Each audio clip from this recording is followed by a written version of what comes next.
오늘 본문의 말씀을 가지고 귀신도 인정하는 예수님이라는 제목으로 함께 말씀 나누도록 하겠습니다. 요즘 어떻게 지내고들 계십니까? 밤에 주무실 때 열대 현상이 이제 없어져서 잠자리가 편안하지 않으실까 싶습니다. 이제 조금 있으면 여름이 끝나고 가을이 오게 될 텐데요. 가을이 올 때쯤에 이 확진자 이 숫자도 좀 꺾여서 진정이 되었으면 좋겠다라는 바람이 있습니다. 오늘이 거리두기 4단계 벌써 5주차가 지나고 6주차에 접어들었습니다. 6주에 끝났으면 좋겠다라는 생각을 가졌었는데요. 지금 상황으로 볼 때는 또 8주로 연기가 되어지지 않을까라는 생각이 듭니다. 속히 어쨌든 확진자들이 줄어들어서 정상적인 생활을 할 수 있는 그런 날들이 왔으면 좋겠습니다. 여러분 이를 위해서 지속적으로 기도해 주시길 부탁을 드립니다.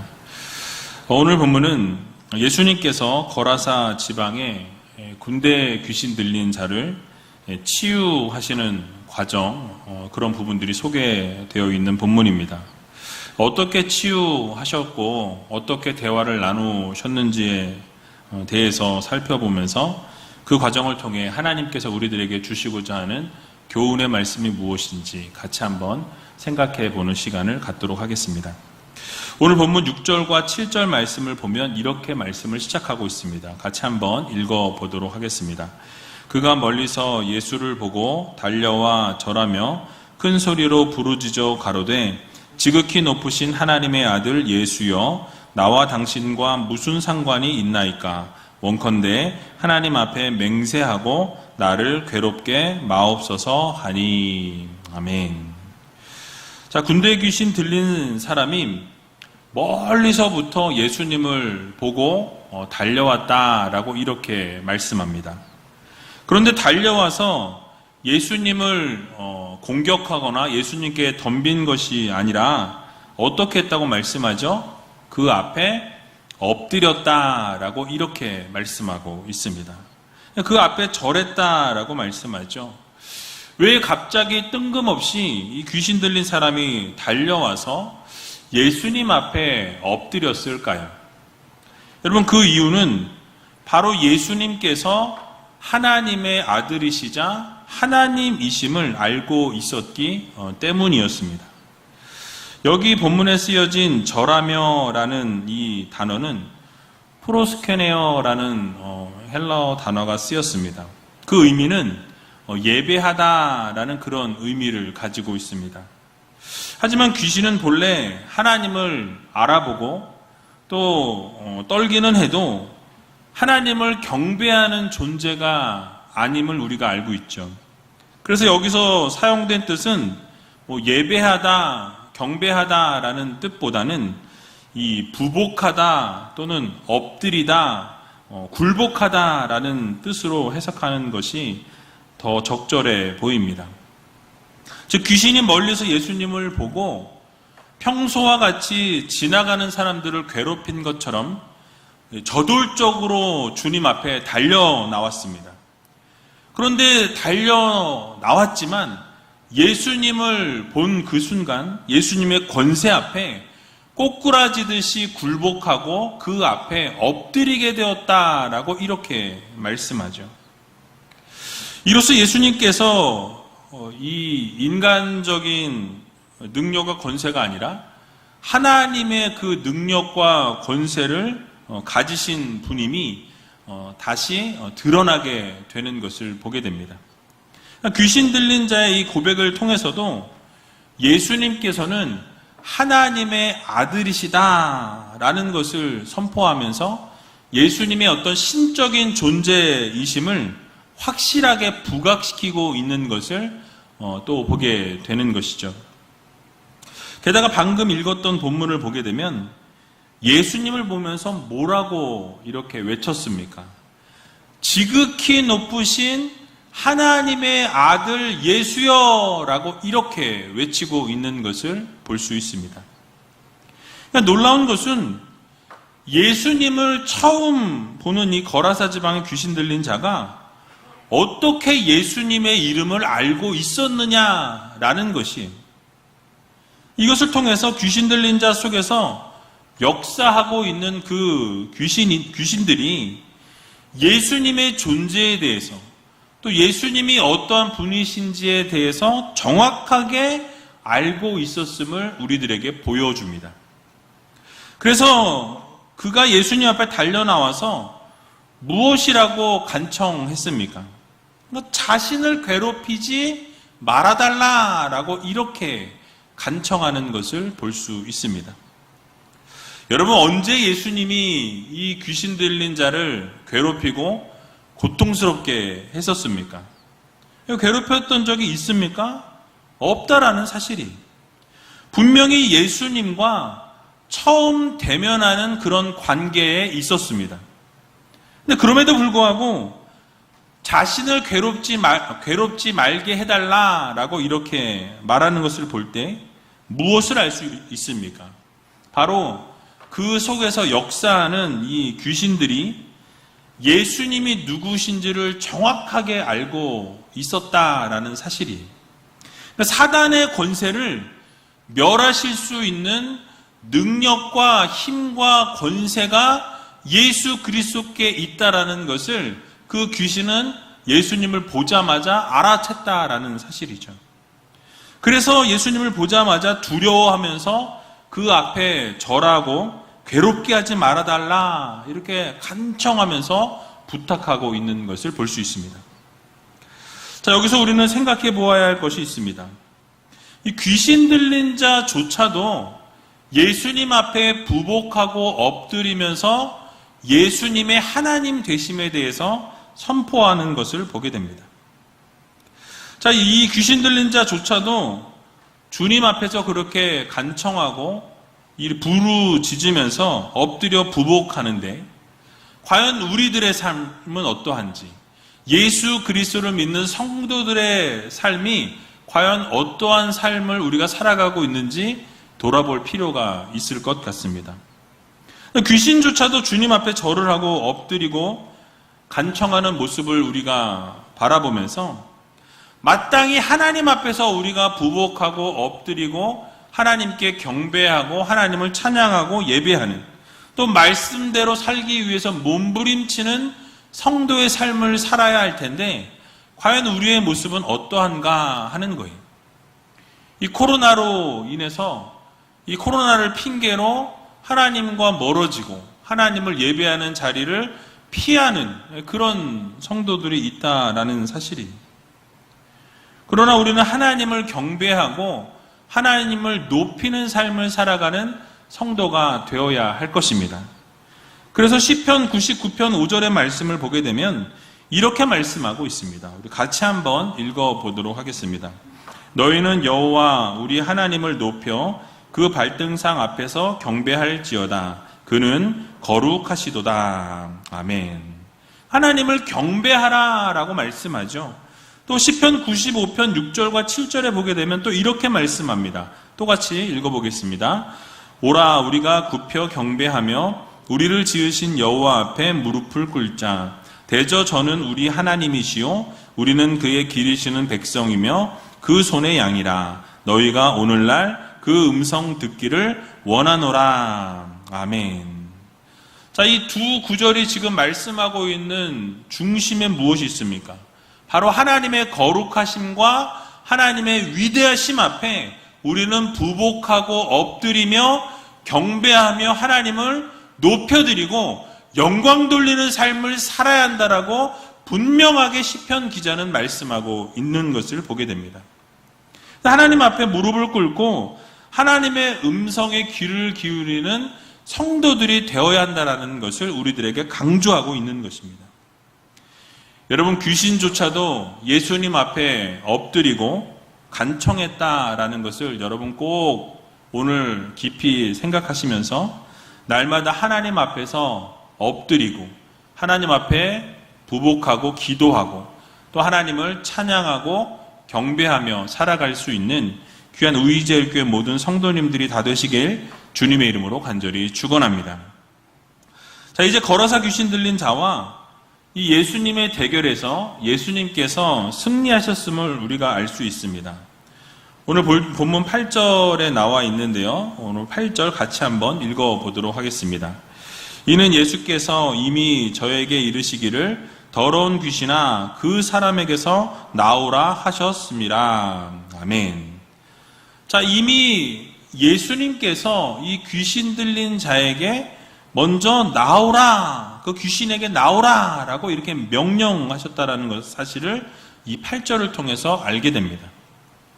그러니까 앞에서 살펴본 이 거라사 군대 귀신 들린 자가 예수님을 보고 달려왔을 그때에 이미 예수님께서는 그 귀신에게 그 사람에게서부터 나오라 라고 명령하셨다라는 것이죠.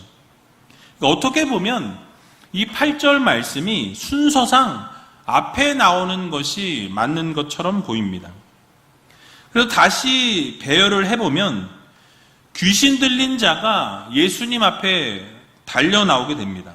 그리고 예수님을 바라보고 달려 나오게 된 것은 이 거라사 지방을 빼앗기지 않기 위해서 그 지역을 자신이 지키기 위해서 예수님을 대적하기 위해 그 귀신 들린 자는 앞으로 달려 나왔습니다. 그런데 예수님께서 이미 그를 보시고 귀신에게 말씀하신 거예요. 뭐라고 말씀하십니까? 그 사람에게서 나오라! 명령하셨어요. 선포하셨습니다. 그러자 귀신 들린 자가 그 예수님의 선포 앞에 부복하고 엎드리게 되었다라는 말씀이죠. 그래서 큰 소리로 부르짖으면서 뭐라고 외쳤습니까?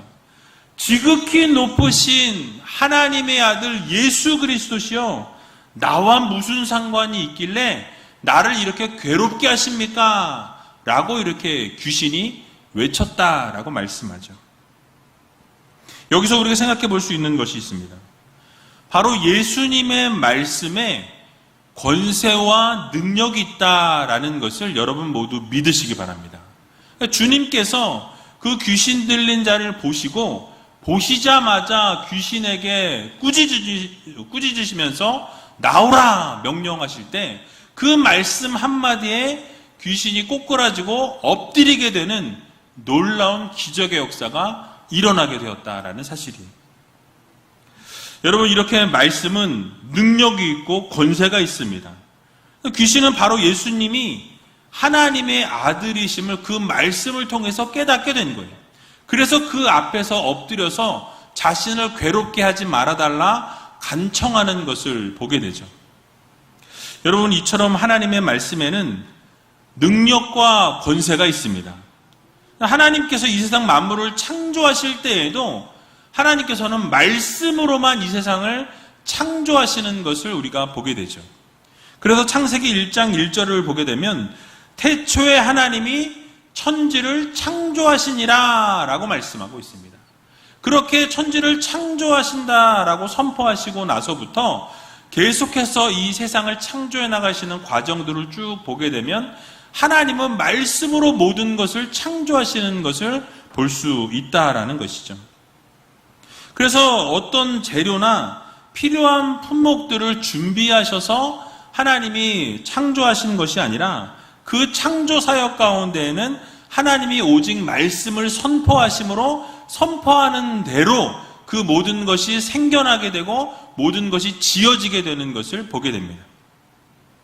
그래서 그 말씀은 1.1획의 틀림이 없고 그 하나님의 말씀은 정확무오한 하나님의 말씀이라는 이 사실을 여러분들 모두 믿으시기 바랍니다. 그래서 마태복음 24장 35절에 보면 주님께서는 이렇게 선포하십니다. 우리 같이 한번 읽어보도록 하겠습니다. 천지는 없어지겠으나 내 말은 없어지지 아니하리라. 아멘. 예수님이 뭐라고 말씀하신 것입니까? 이 세상의 모든 것이 망하고 이 세상의 모든 것이 끝이 올지라도 하나님의 말씀은 영원하다라는 것을 선포하고 계신 것입니다. 그런데 감사하게도 그 하나님의 말씀, 그 능력 있는 말씀을 우리들에게, 여러분들에게 그 말씀을 주셨다라는 사실이, 그 말씀을 우리가 증거하고 그 하나님의 말씀을 붙들고 살아가라고 우리들에게 성경 말씀을 주신 것입니다.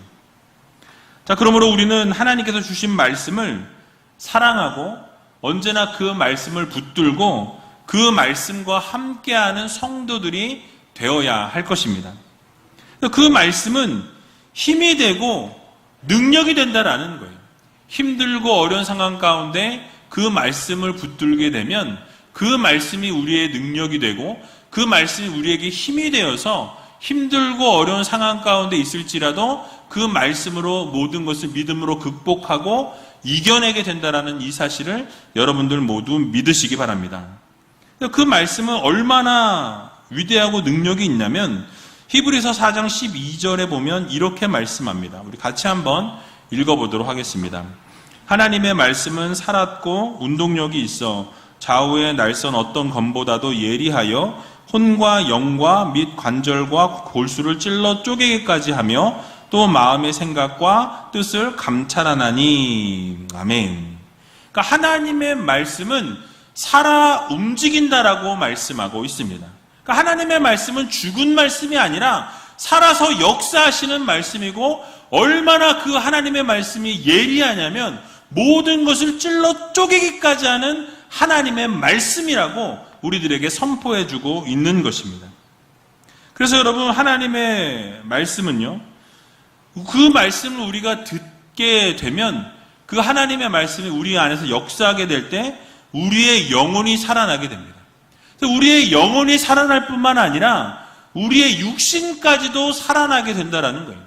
우리의 육체적인 것들이 회복되어질 뿐만 아니라 삶의 의미가 없던 사람들에게 하나님의 말씀이 들어가게 되고 그 하나님의 말씀이 받아들여지게 되면 놀라운 하나님의 역사와 그 삶의 변화가 시작되어지는 것을 우리는 보게 된다는 거예요.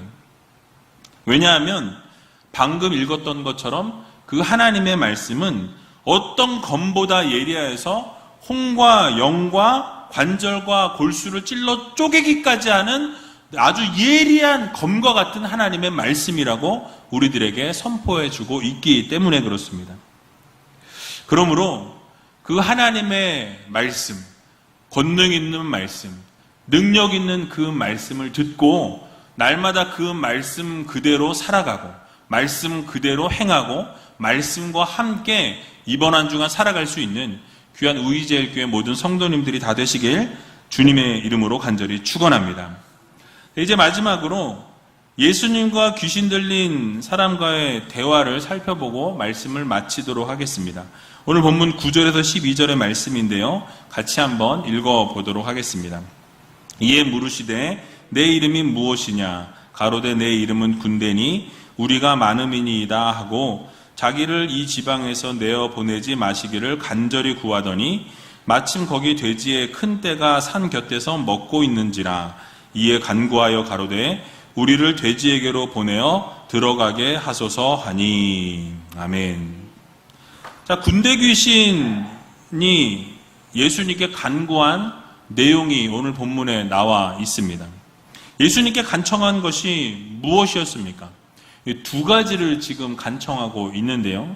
하나는 자기들이 머물고 있던 그 지방에서 떠나지 않게 해달라, 여기 머물게 해달라라고 이렇게 예수님께 간청하고 있습니다.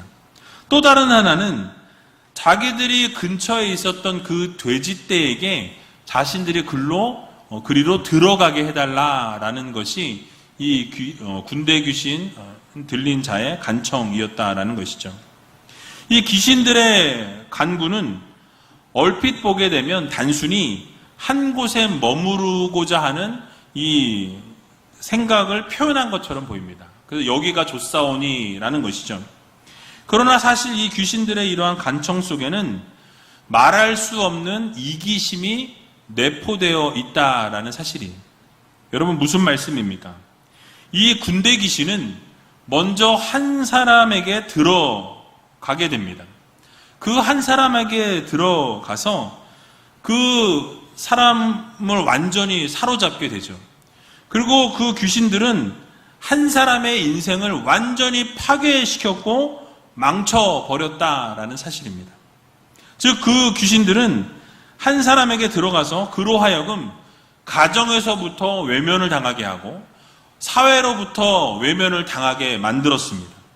버림받게 만들었고 결국은 무덤 사이에서 홀로 살아갈 수밖에 없도록 모든 것으로부터 완전히 단절시키고 차단시켰던 것을 보게 됩니다.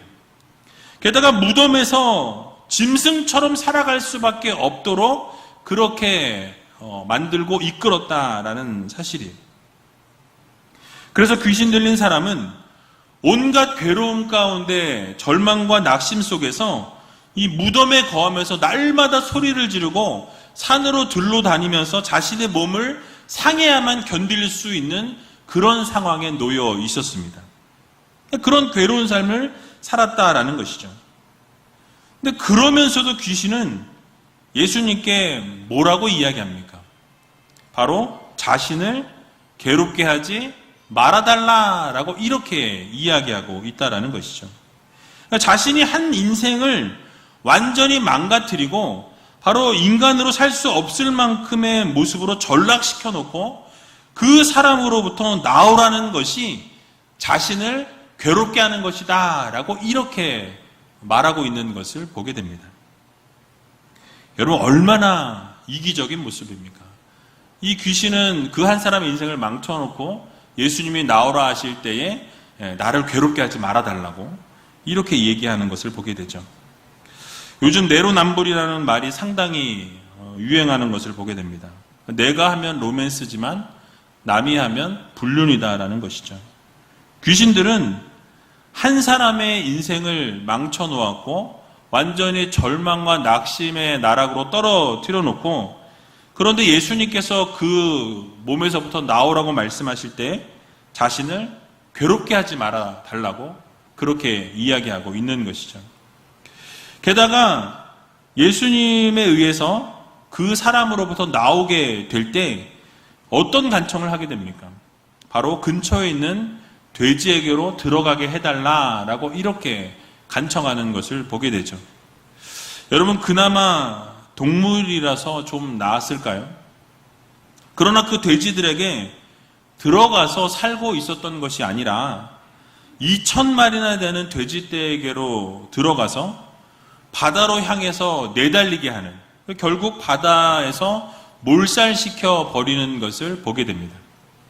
한 인생을 망친 것도 모자라서 이제 다른 사람들의 이 재산에 소중한 재산을 완전히 다 파괴시켜 버리는 그런 일을 이 귀신들이 했다라는 것이에요.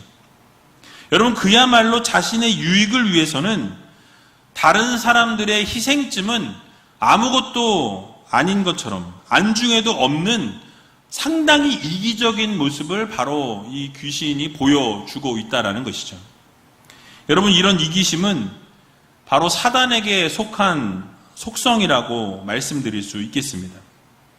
오늘날에도 이 사회를 보게 되면 이기적인 모습이 얼마나 많은지 모릅니다.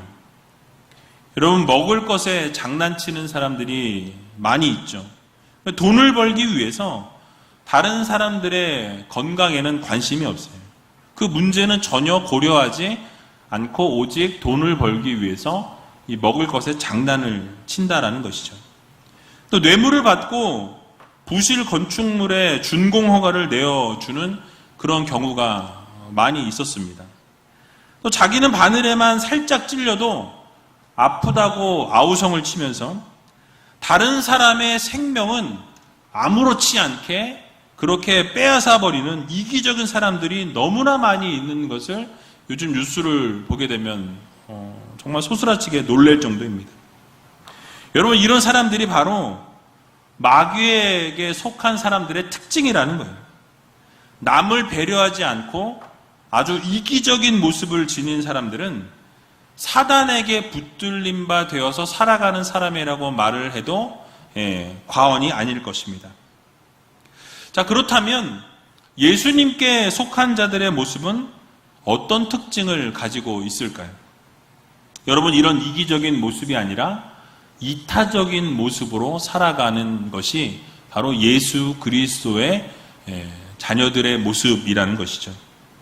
여러분, 예수님께서 어떠한 모습을 우리에게 보여주셨습니까? 죄인들을 구원하기 위해서 하늘 영광 보좌를 버리시고 이 땅 가운데 내려오셨다라는 사실이. 이 땅 가운데 오셔서 무엇을 하셨습니까? 가난한 자들과 병든 자들과 늘 함께 하셨어요. 귀신 들린 자들과 소외된 자들과 함께 하시고 그들을 고쳐주시고 싸매어 주시는 것을 보게 됩니다. 그런 자들의 생명을 주시기 위해서 자기 자신의 생명을 던지셨다라는 것을 우리가 성경을 통해서 보게 되죠. 바로 이런 이타적인 모습이 우리 성도들에게 필요한 모습이라는 말씀입니다.